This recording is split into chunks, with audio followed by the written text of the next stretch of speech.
All right. Welcome to episode I don't actually know. Talking with Matt Shapiro. Is that how you say it? Shapiro? I actually say it with a long I, Oh, yeah. Shapiro. Shapiro. I'm probably one of Nice. the very few that does, but that's how people know me with the long I. Okay. I like it, Shapiro. Yep. And Matt or Matthew? Matt's fine. Matt. All right. Matt Shapiro. So he's going to join us, talk about his bound comic collection and how he got into it. I'm Tim Benson, OmahaBound. Doing comic binding and small run publishing and stuff like that. So, Matt, why don't you tell us a little bit about yourself? Absolutely. I have been collecting comics, I want to say it makes me feel old, for close to 30 years now. I actually got into them as a way to learn how to read. My Okay. parents bribed me with, if you read the real books, we'll buy you comics as your reward. And so I started soaking up Batman and Spider-Man in the early 90s.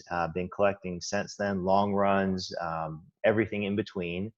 And it kind of got to a point where, I went to college, got off of it for a little bit, and came back and learned about comic binding, which is something that I've dug into like an addiction at this point in time. It's almost hard to stop. By day, I'm an attorney. I do wills and probates and litigation. And so comics is a great way for me to escape and get back to what I love doing. It's kind of like, you talk duality and masks and superheroes. I've got my work life where I do the things that I do to make a living. And then I've got my comics where I enjoy myself and do my hobbies. So I've been a big fan, close to 3 decades now. And just now, really starting to get into the comic binding aspect of it. Nice.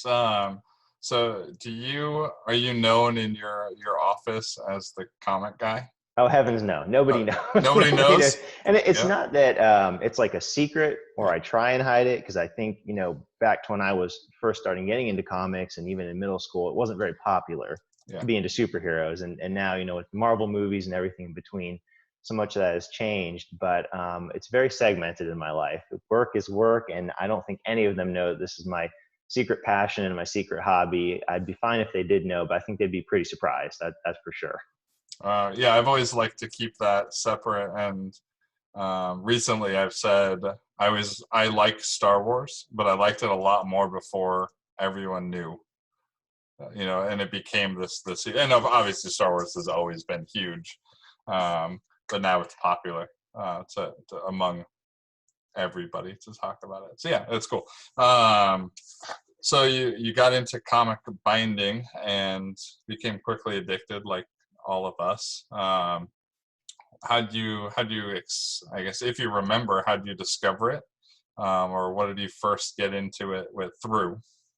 I think it was somewhat osmosis through the internet, actually. And we'll probably talk about this. I've always been giant Batman fan. And when I first started getting into comics and reading them was right around the time the Nightfall series came out.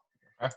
And so I think this was probably around 2012. They introduced their 20th anniversary collection, which was really nice, except it wasn't all in the right order. It was missing tons of issues. They didn't have the prequel issues in there. I remember thinking there's got to be a better way to do this. I've waited 20 years. Maybe this will get better someday, but I'd love to finally have a perfect collection of this. I think I'd come across some advertising or maybe some images, Google images, that showed people doing custom comic collections. And I thought, well, this is really cool, but honestly, I'm terribly afraid to take out the staples of my comics, cut them up, turn them into a book, and started small with some issues of Batman that weren't exactly near and dear to my heart and were easily replaceable. And when I got the finished product back, I was just hooked. I thought it was such a better reading experience. It brought me happiness to see him on my shelf instead of under my bed in a long box, collecting dust, hopefully just dust under Yeah. there. And it kind of became the thing where once I did one, I wanted to experiment more and more and go on complete runs. And it's kind of been my goal, Tim, to actually one day be able to say, I've got a complete run of Batman bound from issue 250 of the title all the way up to present. And so that's kind of what I've been working on since that time, little by little, chipping away at that. All right. I have so many questions. No, I know, it's a lot. no, It's a lot. it's perfect. So I'm gonna share my screen real quick and show off one of the pictures you sent me. Um,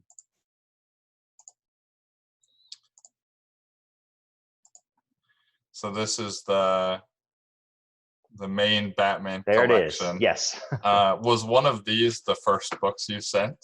So the one you're actually on right now and pointing to, those three right there that link up together, those were my first three that I had put together. Started right there with that Nightfall series. Nice. And those are my, if a fire breaks out after I take my wife and kids and dogs, those are the books I'm going to grab. All right.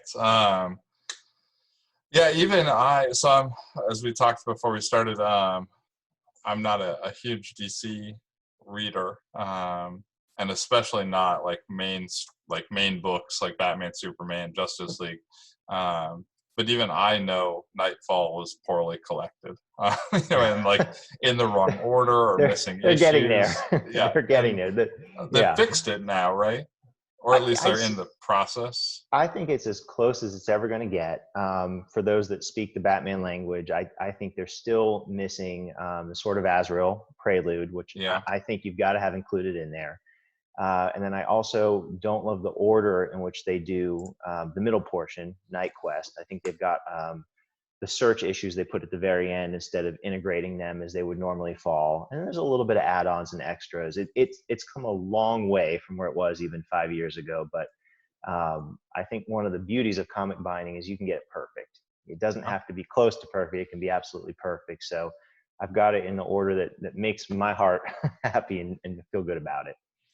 Nice. Well, I think for your first books ever, you came up with a pretty awesome design, and it was good enough that you were able to continue that through your collection. So many of us, the first book we ever do is terrible. Like the design is bad. We're trying to do it ourselves. So did you do the design, or was that a Kirk, or was that me? I don't even know. Like I'll give you some peek behind the curtains. So in another photo I think I sent you, you'll see some Buckram ones that were on my top shelf. So started with you and just doing Buckram with some stamping on them, very plain and simple.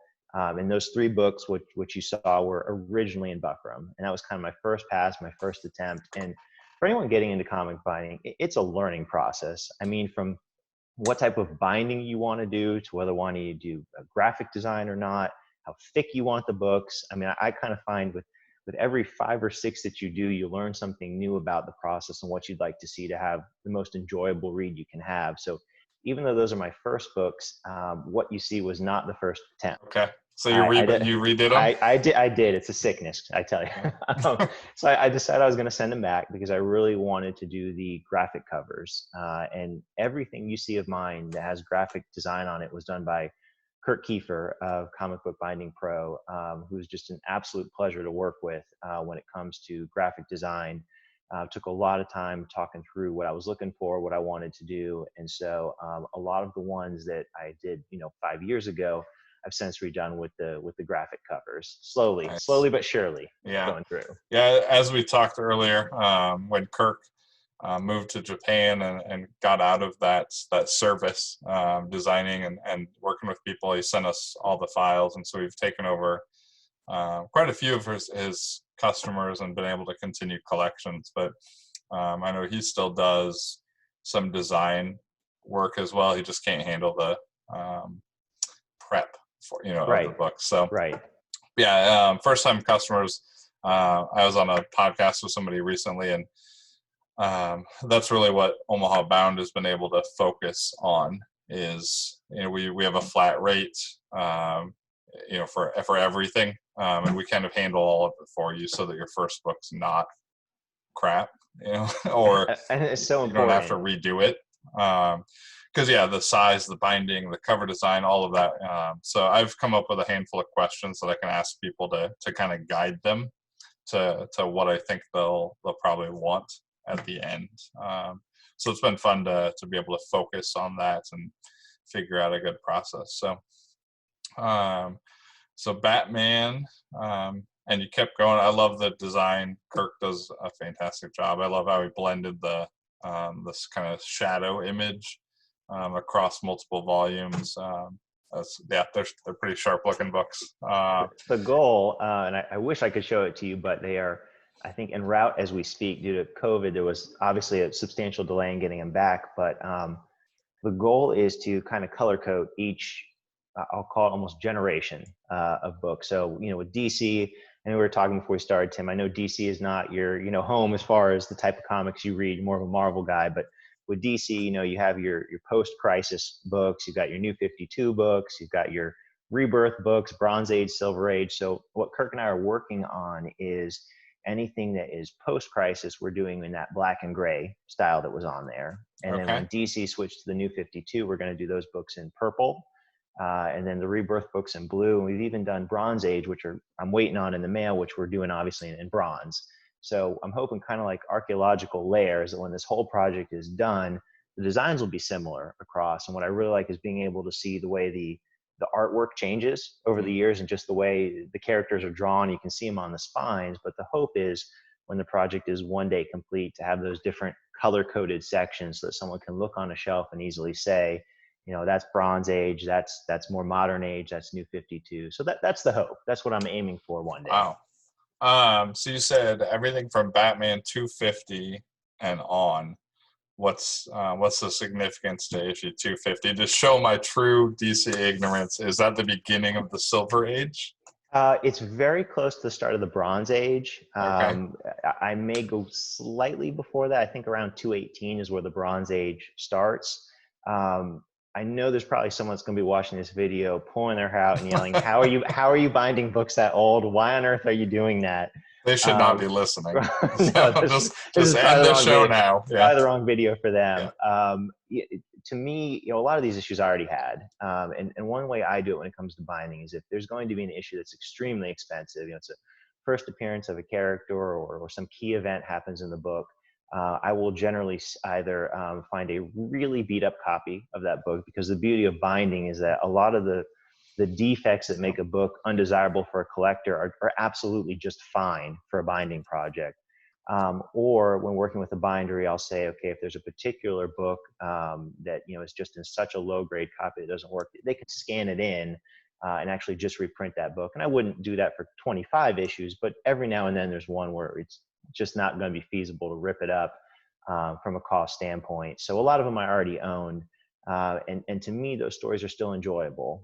When you get a little bit earlier than Bronze Age, and that Silver Age, I think you absolutely have to be a historian to enjoy those stories. I mean, there is certainly merit and there's a lot to enjoy with them, but just from a reading standpoint, in my personal opinion, it's a bit of a slog. And then at that point, you start talking $20, $30 a book, even in low grade. Even for me, it's just not something I'm willing to do. So early Bronze Age is where I was hoping to cut it off, but we'll see. Who knows? Okay. Yeah, I think there's a couple issues that I've done. So like the G.I. Joe silent issue. Somebody sent me that comic and I scanned it and printed a copy instead of binding the actual comic. And I had a couple of those that over the years I kept getting the same request, over and over. And so I just had those kind of ready to print in the library. And, so G.I. Joe silent issue. There was this Excalibur World War III comic that was nobody ever knew about it. It was weird. It's like this weird alternate universe where they fight Nazis. And most people just didn't even know it existed. So whenever I got like the Excalibur collection to be bound, it was always missing. And so I just had that, and I'd be like, "Hey, it's $15. I'm gonna print it." Like, just have it. It was just in the files. So it was always fun to do that. But cool. So I am amazed at how many. So I've read Batman comics before, but I'm looking at your collection and. Like, how is that not all of them? I know. So a couple of things. I'll tell you this when it comes to Batman and really any comic. Once you get past, I'll say the mid '90s, is crossovers start happening. Yep. So the goal, of course, for me is I'll call it Batman proper, not Detective Comics, not Shadow, but Batman proper, 250 to present. But around the time of Nightfall, and especially afterwards, everything became so crossover heavy that I decided to make my collection including the crossovers. So you get a couple of books where it might only be, a year's worth of stories, like the Batman crossover No Man's Land, but in that collection, you see it's 3 whole books. So you end up where it's very backloaded as far as the amount of material in there. So that's one of the questions I wanted to ask you about was mapping a collection like Batman. So I've seen some inventories, for lack of a better term, like the complete reading list, the inventory of every Batman. So 2 questions: where do you fall in the, not necessarily binding, because I understand your bound collection is a reading experience, but is your collection a completist experience as well? So like, not bound, but in your collection, are you going after every appearance? So I've always, and this dates back to when I started being, 8, 9, 10 years old. I decided that I was going to collect in my, youth, every issue of Batman proper, the 1940s and current. And I got to a point where I had, probably everything from 300 up, and it just became too cost prohibitive as a, at that point, a high schooler. And sometimes I'd stray into other titles. Same with in Marvel. I'm an Amazing Spider-Man guy. I've gotten probably within 30 issues of having the whole run. So I am very much I try and be a completionist as far as titles, but not necessarily every character appearance. In the binding world, it's absolutely all about the reading. If I was doing these to one day resell them, I'd be much more concerned about, am I getting every single issue when it comes to, Detective Comics or Shadow of the Bat? Am I putting them together? I've seen some Batman collections where it's literally every appearance from 1980 to present. I think they're very, very impressive, but that's just not the reading experience I want. And I understand, it'll make an impact if I ever go to sell these, but to me, it's not something I can ever picture. It's for me. It's my experience and something that brings me a lot of joy. So I'm completionist to the extent that in my head, that's my Batman. That's my view. That's the title I'm collecting. Yeah. We won't talk about Daredevil too much on this episode, because if you listen to a previous one, there was enough Daredevil. But yeah, for a long time, I wanted every appearance. I heard that. My heart ached for you, too. My heart ached, yeah. Like, why on earth do I need Contest of Champions 3? Like, that has nothing to do with Daredevil. So, all right. So, last question on Batman for your collection. Sure. You teased it already. So, what are you working on next? Oh, see that I feel like that's a trick question for one binder to ask another, because it's an addiction. There's so many oars in the water, so many things I want to work. I start one thing and then I get a little bit into it, and then I find something else I want to go to. But if I had to kind of narrow down what I'm working on right now, I basically limit it to 3 projects, and I'll save what I think is the best for last. But first one I'm doing, you'll see it pretty often. People collect this one. It's Norm Breyfogle and Alan Grant's complete Batman run over Detective Comics, Batman proper, and Shadow of the Bat. I just love Norm Breyfogle's art. I think that if he was alive and drawing today, he'd still be one of the best artists out there. And I think it's an absolute sin that we don't have a complete recollection of that run made by DC Comics. So that's project 1. Okay. 2 is I'm working on, I'll call it a Robin trilogy. I'm working on a Dick Grayson bind of stories that were written in modern times but set in the past. A Jason Todd bind, which is completely inspired by Kirk Kiefer's collection, which is amazing. And then a Tim Drake, more modern Tim Drake bind. And then my final project, which I'm hoping to have completed later in this year, is a best of Joker collection. And I know people think, well, that's been done 1,000 times before, but almost all of them end right around 1985. So no modern stories are collected in like a single format best of. So my goal is to take the previous best of collections and then combine them with the modern stories from 1986 to present, whether that's Killing Joke, or that's Death in the Family, some of Scott Snyder's work. I think it's going to come out to about a 4-volume set and 80 years of what I consider, in my opinion, to be the greatest Joker stories. I'm very excited for that one. Just waiting on some current stories that are in the works to be finished before I send that one off.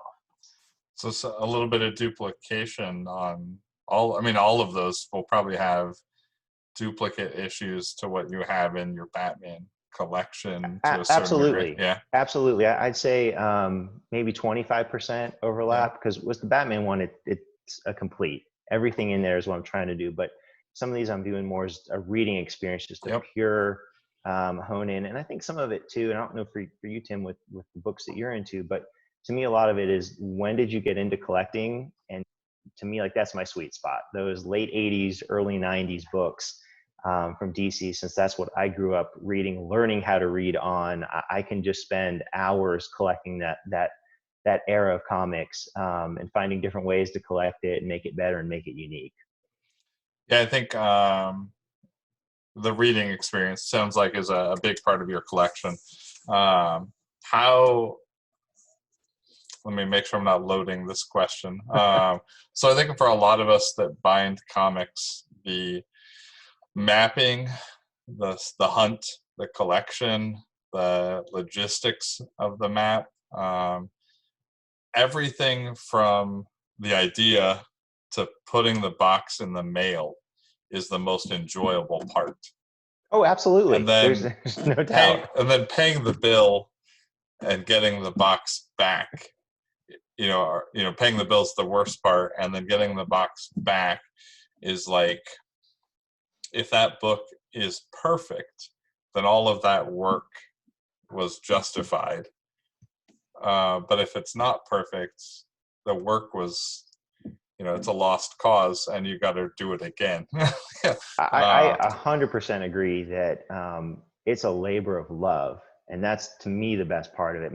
The most relaxing thing I can do, and maybe this makes me an absolute weirdo, but the most relaxing thing I can do at the end of a long day is get out my X-Acto knife and start taking apart the comics and organizing them in the way I want. Because one, it's a creative exercise. I get to put together a product that is uniquely my own, and something that I've cultivated and thought of and rethought and remeasured as far as how thick do I want this to be, how many volumes is this going to be. And a lot of it too is just going through the issues again. Some of these things I haven't seen in 25 years, the advertisements that are in there of cartoons from my childhood, the letters pages. I mean, the old packets of Kool-Aid that I don't dare to still try, but they're in there along with tattoos.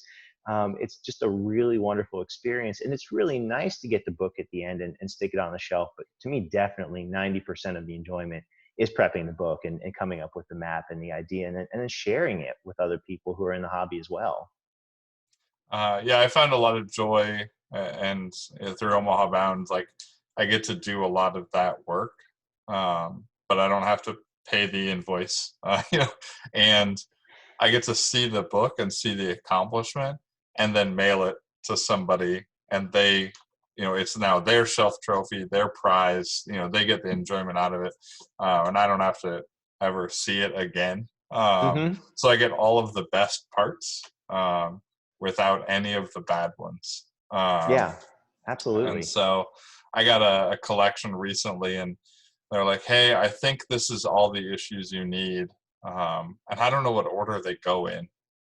And I was oh, thank you. Like, I get to map your books. I can't obviously do it for every order, but every once in a while, I appreciate the freedom to give a little suggestion as well. So I'm doing a Legion book right now, and the customer I work with normally doesn't do any crossovers. Like, he's a pretty purist. He wants the issue 1 through whatever, and that's it. Put the annuals at the back. But every once in a while, there's a book where I know that it will not read well without those crossovers. Like, it's a legitimate part 1, part 4, part 7. And if you don't have the middle parts, you have no idea what's going on. Mm-hmm. So I always enjoy being able to maybe be the proofreader for people.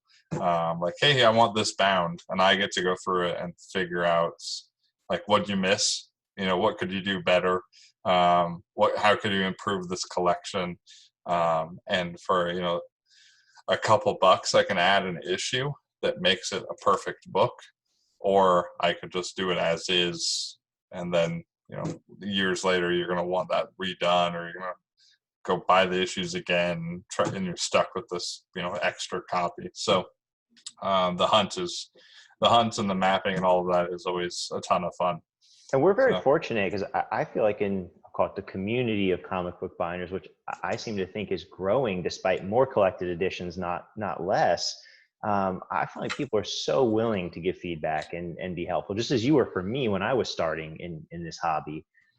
It amazes me, even after doing this for 30 years, some tie-ins or crossovers that I'm just not aware of that really add a lot of things to a book that I just never would have thought were supposed to be a part of it. And that's what's nice, just the number of resources and people willing to help to make sure you can get the best possible book that's out there. We've all made a bad book that somebody else could have told us, don't do that, or you're forgetting this. And so, yeah, the community is awesome. There's I'm pretty sure you're part of the Facebook Oh, Unbound. absolutely. Yeah, yeah, okay. Absolutely.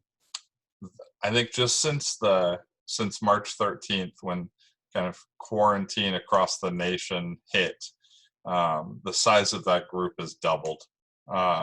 With people finding this hobby, people have some extra time on their hands, or they can't spend their kind of extra money on anything, so they're looking for new things to spend it on. The amount of in-stock trade orders is crazy.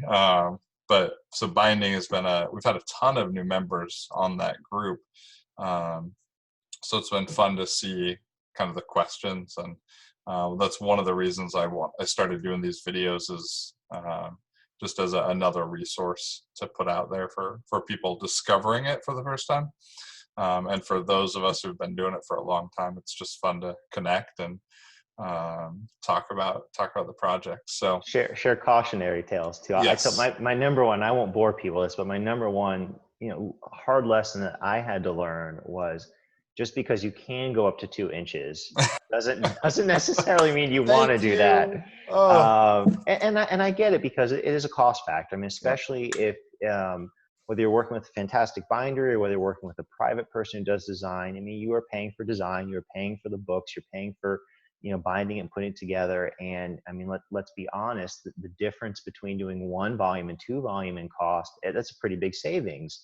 But when I actually went back to read some of these ones that I had made 2 inches, just to try and save, I found that the reading experience was not a good one. And some of those books I've since redone and cut them down. I'm now personally, unless it's really a run that you don't want to cut because it would just be awkward to cut it, I'm at about 1.25 inches. And that's kind of at this point the max that I want to do on a book, to still get a nice graphic design, but have a good reading experience at the end of the day, because that's what it's about. I mean, comics to me are meant to lay flat, to be able to read them and not have a substantial amount of gutter loss. And when you just go up to 2 inches or 40 something issues and you fit it in there, lesson learned. Not something I'd recommend for anyone getting into this hobby. Yeah. When I was at the bindery, it's always how many can I put in the issue, not how many should I.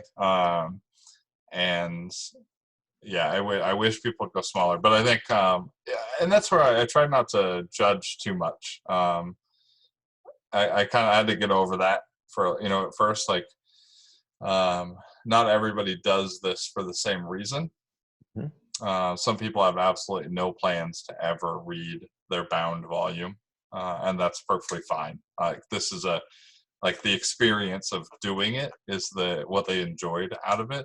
Or collecting something they couldn't get when they were a kid and now they can, and this is kind of the trophy of their accomplishment. There's so many reasons why people do this, but if you want a 2-inch bound book that's terrible to read, but you're not going to read it, that's fine. So I'm 100% with you on size of book for the reading experience, but I think like the official omnibus books, they're huge and they're so heavy and you can't read those. How many people sit down at a desk to read a book?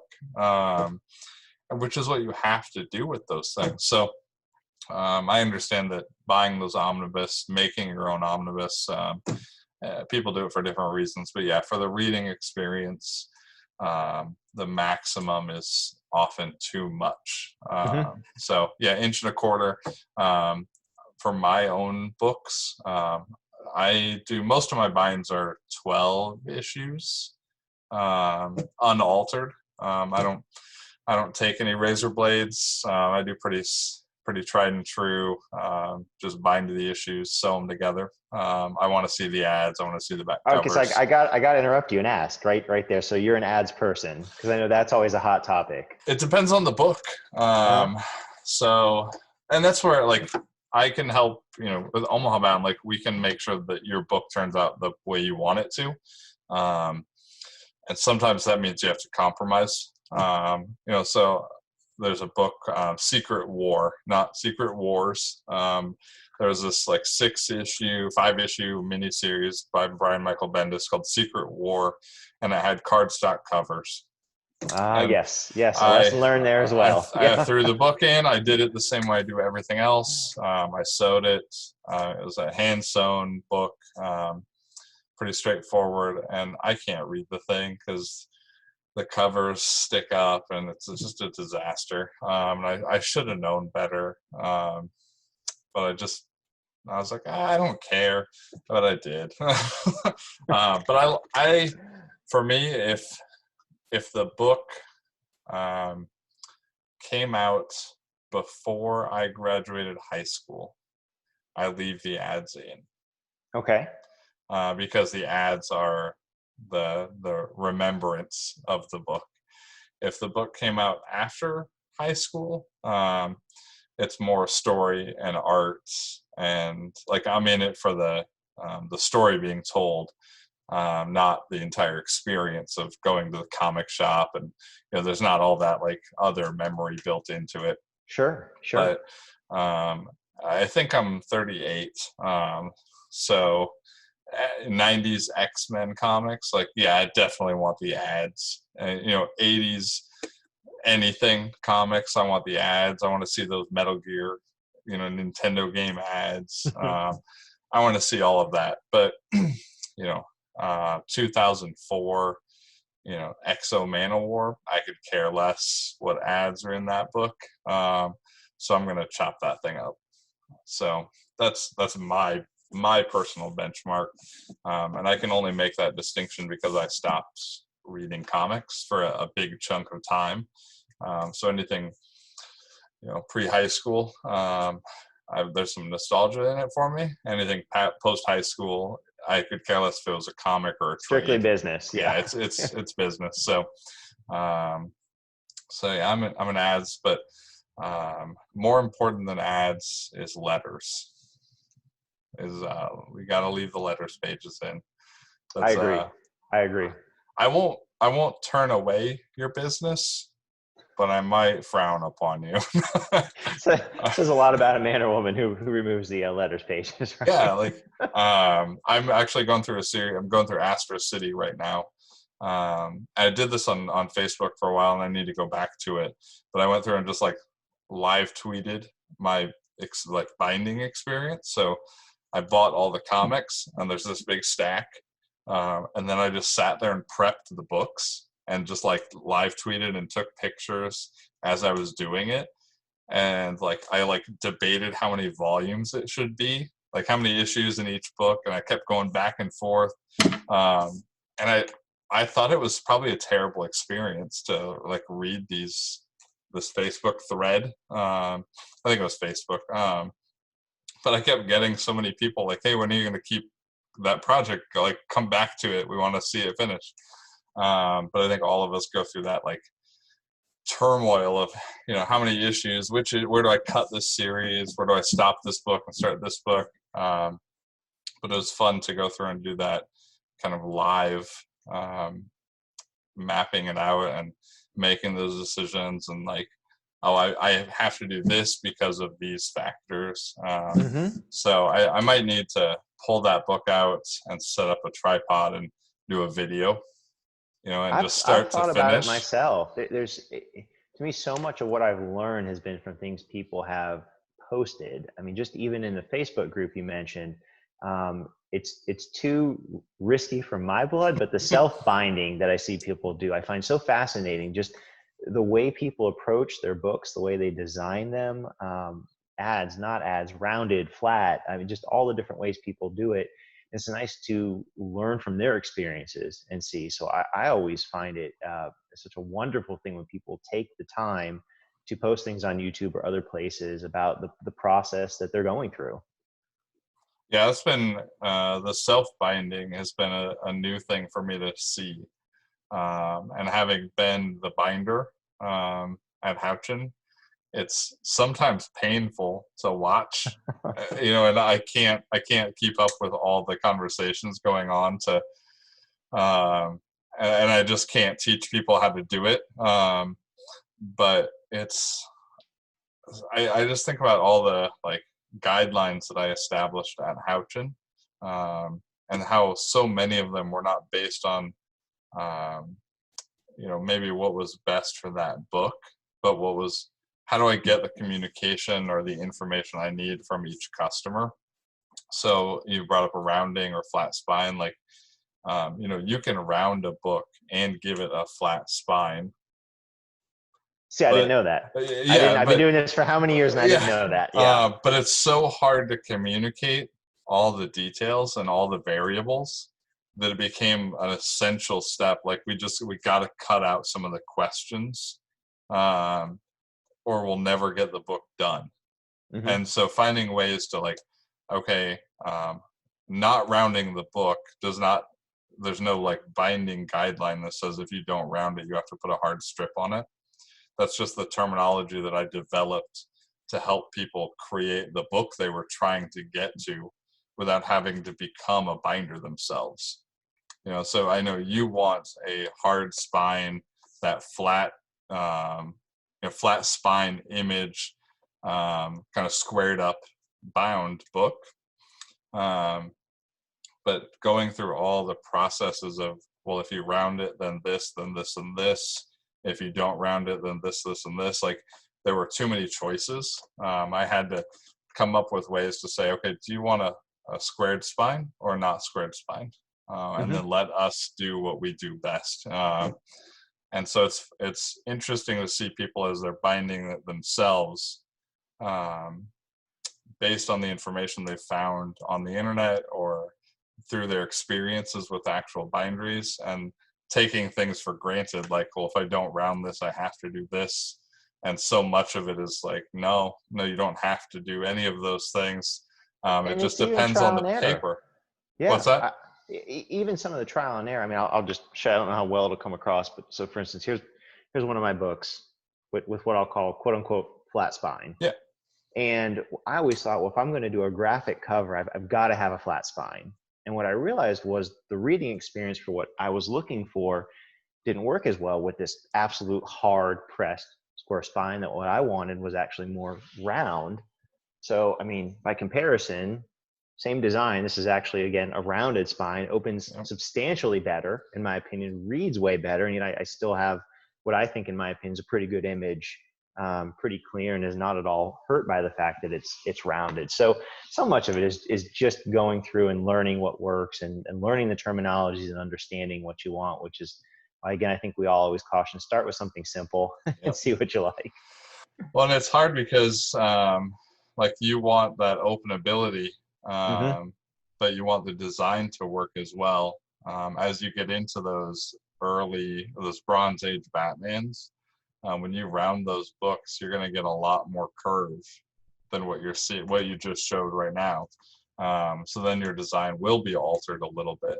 Mm-hmm. So there's just so many variables, and it's, um, to answer the questions you've got to ask. Like for me as the binder, I've got to ask you 50 questions to answer your one.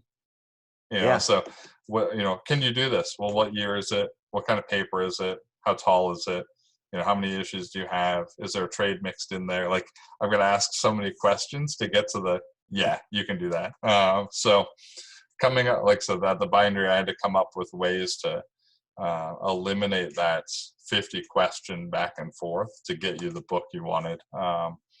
And that's why I've probably enjoyed comic binding more now, at OmahaBound. Like, I can do the 50 questions, or what we specialize in is just trust us.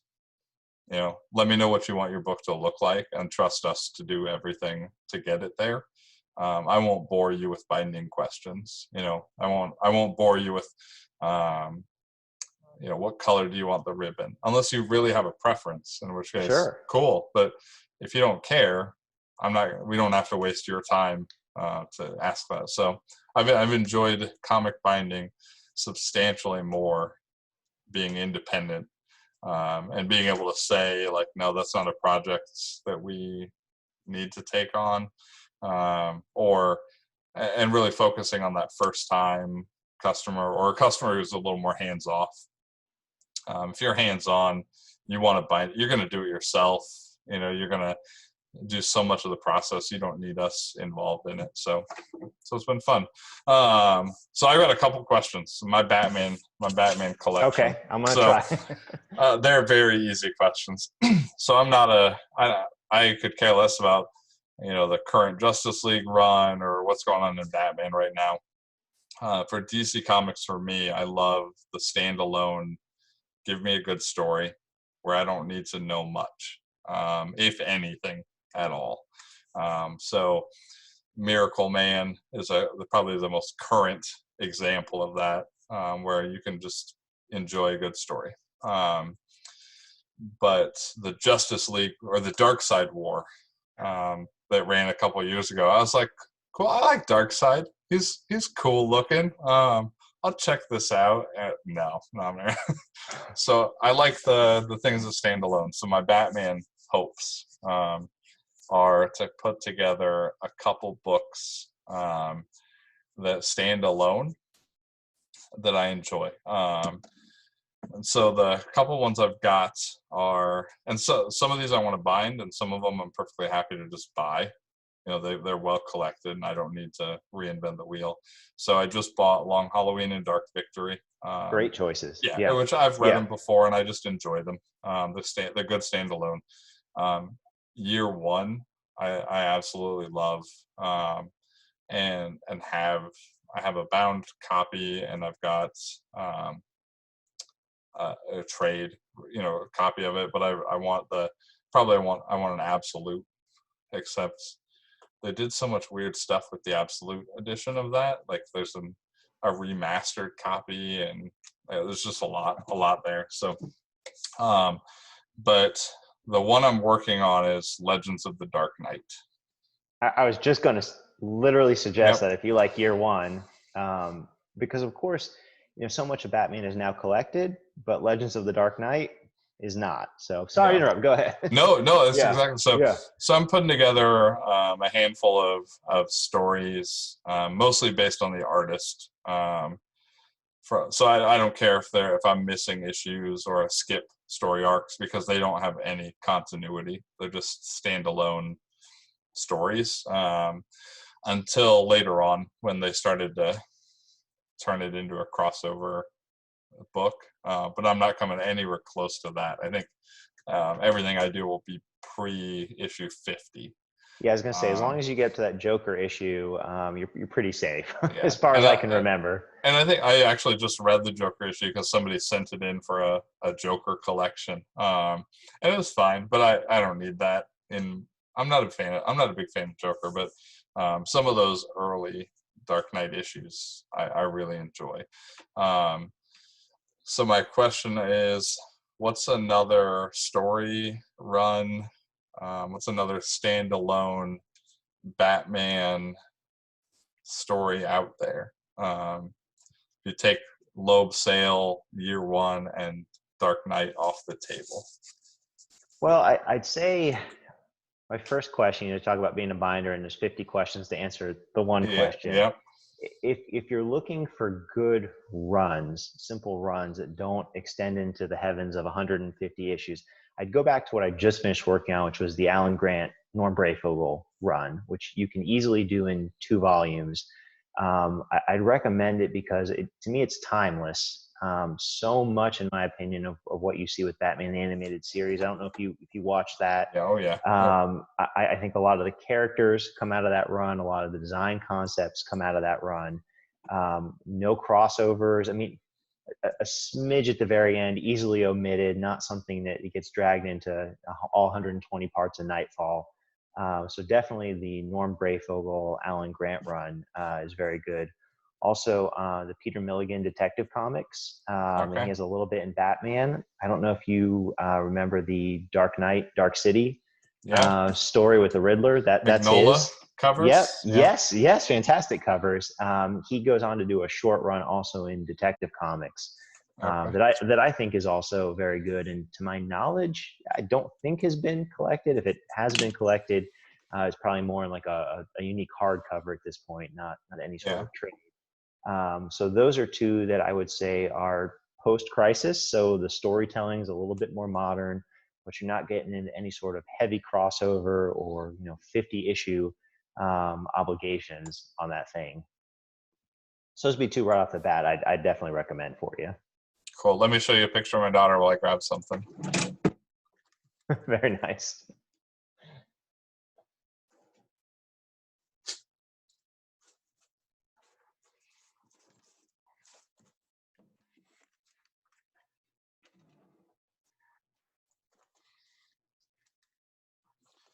All right. I don't have it close by, so sorry. I've got this box that I made. Oh, very nice. And it's, for so long it was, I wouldn't buy comics unless I was going to bind them. But there would be these comics I just liked. And I don't need to bind them. I just want this one comic, but I need to store it somehow. So I made a DC box and a Marvel box to be able to just throw Oh, comics cool. in it. And I've got one Brayfogle Batman comic in there as like I got to look into this someday. So The no, nice thing about it too, Tim, is it's a cheap run. I yeah, mean, pretty much every issue except for two you can get for $3 or less, and then the one that's kind of expensive has actually been reprinted in a trade that you can get for pretty cheap if you're buying a used copy off Amazon and just unglue that one issue and stick it in with the others. yeah, So I would strongly recommend those two runs if you're looking for something unique. Now, obviously the modern stuff is collected 7 Ways to Sunday, but although it's somewhat tied into continuity, I think there's a very good story. I think it's I can't remember the title, The Black Mirror. I think it's a Scott Snyder with Dick Grayson as Batman. Very good, and I wouldn't necessarily recommend other runs right along there because they're massive runs. But that particular one I think is 12 issues. If you're looking for a modern take, that I think is really well written. nice. I'm gonna say this and make somebody out there mad. A sign of a true Batman fan, you did not suggest that I go get The Dark Knight Returns, which I own and is fine. But we talked about historians earlier. Like, yeah, it's a good book, but not nice suggestion. So I think one of the interesting things you had mentioned about Legends of the Dark Knight is I love seeing people's attempt to bind, I'll say quote unquote year one Batman, whatever that concept is, but basically a collection of, that first year, whether it's, mixing year one with Long Halloween, whether it's going with some of the Matt Wagner books, whether it's combining it with Legends of the Dark Knight. The possibilities are endless, but I love seeing what people try and come up with for if I'm going to do 25 issues of year one Batman, starting with Frank Miller's story and then continuing out how people assemble that. So very interesting to me with that Legends of the Dark Knight comment. Very good stories there, especially the first, I think, 4 or so arcs of that book. I've definitely done those bindings for people before. And the continuity is a disaster. So I applaud the people who try. There's blogs out there that try and fit it all in and try and make it work, and it's not easy. But that's the fun, is that I don't think you find any two people that map it the same way. And neither of those people are wrong. Like they did exactly what they wanted to. So the other the run I'm working on is the DC Universe equivalent, so the Legends of the DC Universe series. It's just 1 or 2 issue stories about various characters. So there's like a 2 issue Hawkman story and a 3 issue Flash story. You could care less about continuity. You could care less if you're reading anything or know anything. But they don't dwell on the origin so much that it's boring. Like, I know the origin of these characters. And so that's been a fun series to read. And I just pick them up when I see them. I'm about halfway through the collection. So I'm looking forward to finishing that off this year, probably. So That's exciting. That's very exciting. All right. Any Daredevil questions for me? Well, actually, I do. Oh, you do. So let me tell you my shameful lack of knowledge, but some knowledge on it. My experience with Daredevil has been, I won't say the original movie. Thankfully, I avoided that one. That's but so good. I don't know if you remember, but Marvel used to produce little paperback books that you could buy in bookstores, and I remember reading one about Daredevil and Bullseye when I was Predator Smile. Yes. Yeah. And actually I read that with my mom, who is not at all a comic person or into nerd culture, and loved it. And of course I loved the Netflix show. My wife was also not at all into anything comics related, enjoyed that quite a bit with me. So I know, obviously the main ones like Born Again. I know of the run with Bendis, the Brubaker one. But if I was going to go back and, let's say, read like the Marvel Epic collections, and I was looking for a classic Daredevil run, what would you recommend I take a look at? So actually, I just got my first Marvel Epic in the mail yesterday. I saw that. I saw your post. Yeah. Yes. And I would not start with that one. Okay. What I've found with Daredevil is so much of what makes him great is his fall. So you have to understand where he's at before he falls to appreciate the best stories. So Born Again is only gratifying if you understand where he's at before that happens. So reading, the first Daredevil comic you ever read was Born Again, it wouldn't mean anything to you because you didn't understand where he was to begin with. Born Again starts with him falling. So it's, as a story, it doesn't make sense. Like, you don't know how he got there. Mm-hmm. And so many of Daredevil's stories are how he overcomes the fall. So Kevin Smith, Palmiotti, Quesada's run when they launched Marvel Knights is what got me back into comics. And they did a nice job of setting up a couple of issues to get you back into the character.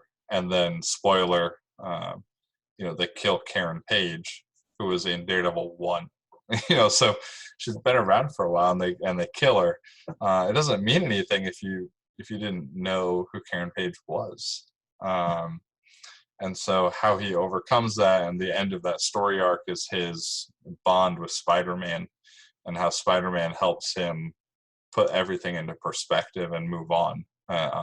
And the two characters do that for each other throughout the years. It was one of them helping the other over the years. And so it's hard to start Daredevil. It's more of a, you've got to put in a little work to appreciate him. But to answer your question, Marvel Knights Kevin Smith run is a fun place to start. And you don't need to know a ton you don't have to know anything to know what's going on. But it has a ton of payoff if you do. The Bendis Brubaker stuff is obviously good storytelling. But again, it's a lot of deconstruction of the character, not build up.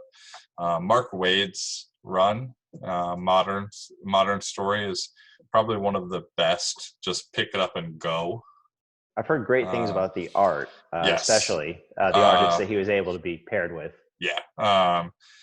That's a fantastic run. Charles Soule's run was pretty good. Ron Garney is a fantastic artist, again, who is not on the book enough, in my opinion. He's not a popular artist, so it's hard to keep him on a book like that. And then Chip Zdarsky's current series has been, it brought him back to his Catholic faith. Brought Daredevil back to his Catholic connection. So it's been really rewarding for a long-time reader to see that coming back into the character's, I guess, arc.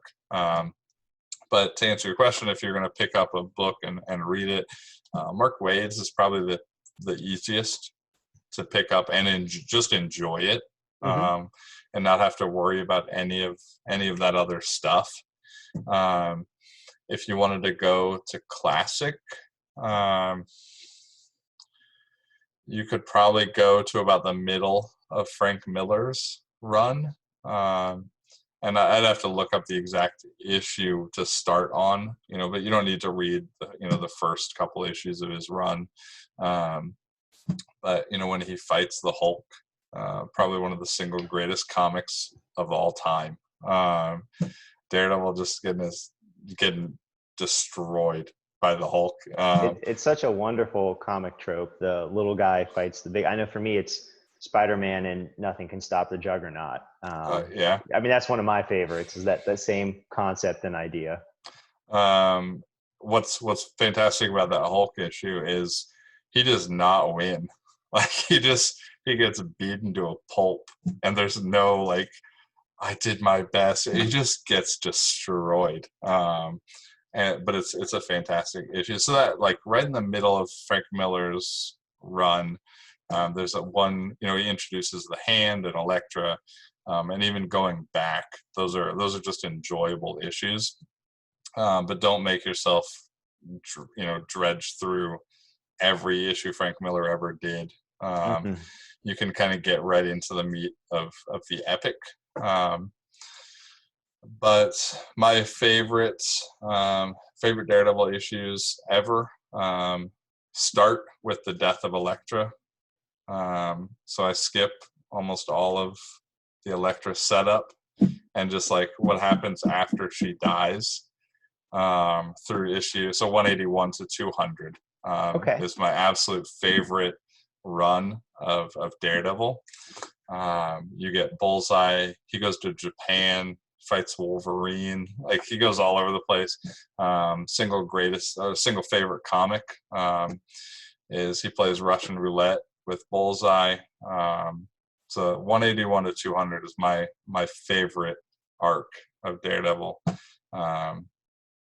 But you probably need to start earlier than that. I'd say, don't make it hard on yourself. Just pick up Mark Waid's, run and get an easy, fun read with some fantastic art. Samney does just an amazing job. And then if you like the character, dive in a little further, and you can't go wrong going back to Frank Miller. So, well, I will take you up on it because it's always been a character that I've kind of admired from afar. Been a little afraid to dip too far into the water, but you're right. I mean, with any of these characters, it takes a little bit of elbow grease. You kind of just got to get in there and start learning and reading and doing it. But I've always, again, kind of seen from afar that it's been just one fantastic creator after another, at least since the mid 2000s. Is my understanding for the most part. I've heard enough of a couple snippets in time that aren't great.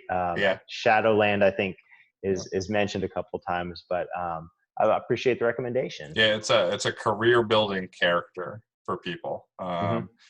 And Ultimate Spider-Man, I think he did a good job pulling Daredevil into those a little bit.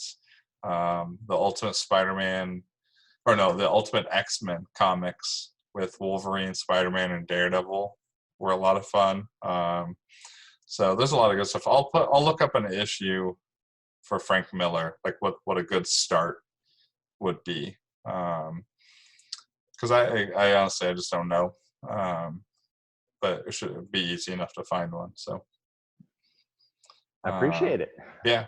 The Daredevil, Batman, you find a lot of overlap between it's just a bunch of look at Year One and Born Again right there. I mean, it's one creator at I think the absolute peak of creative storytelling and an artist who's right there with him. Yeah.